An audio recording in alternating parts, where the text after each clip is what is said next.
ఒక రాబందు పిల్ల తన తండ్రిని ఇలా అడిగింది. నాన్న, ఈరోజు నాకు మనిషి మాంసం తినాలనుంది, తెచ్చిస్తావా అని అడుగుతుంది. నాన్న కాదనలేక సరే ఈరోజు సాయంత్రం తీసుకొస్తాను అని చెప్తాడు.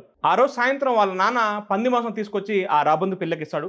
అది తినిన రాబందు పిల్ల, నాన్న ఇది పంది మాంసం కదా, నాకు మనిషి మాంసం తినాలనుంది అని అంటుంది. తన తండ్రి సరే మరుసటి రోజు తీసుకొస్తా అని చెప్పి అంటాడు. మరుసటి రోజు ఎద్దు మాంసం తీసుకొస్తాడు.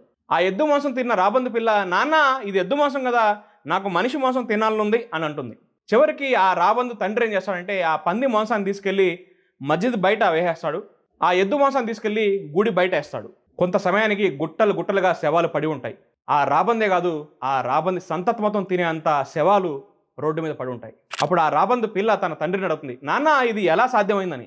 కుప్పలు కుప్పలుగా మనిషి శవాలు రోడ్డు మీద పడున్నాయి, నేను అడిగింది ఒక్క శరీరమే కదా, ఇన్ని శవాలు ఎలా వచ్చాయని. అప్పుడు రాబంది తండ్రి అంటాడు, మతోన్మాదం ఎవరో పెట్టిన చిచ్చు వల్ల అమాయకులు కొట్టుకొని చచ్చారు అని అంటాడు. సమాజంలో కూడా ఇలాగే జరుగుతుంది. కొంతమంది స్వార్థం వల్ల ఎంతోమంది హిందూ ముస్లింలు కొట్టుకొని చనిపోతున్నారు. చిచ్చు పెట్టే వాళ్ళు బాగానే ఉన్నారు, కానీ అమాయకులు కొట్టుకొని బలైపోతున్నారు. ఇలాంటి వారితో జాగ్రత్త. ఈ వీడియో ద్వారా అర్థమైన నీతి ఏందో తప్పకుండా కామెంట్ చేయండి. ఈ వీడియోని లైక్ చేసి ఇతరుల వరకు షేర్ చేయండి.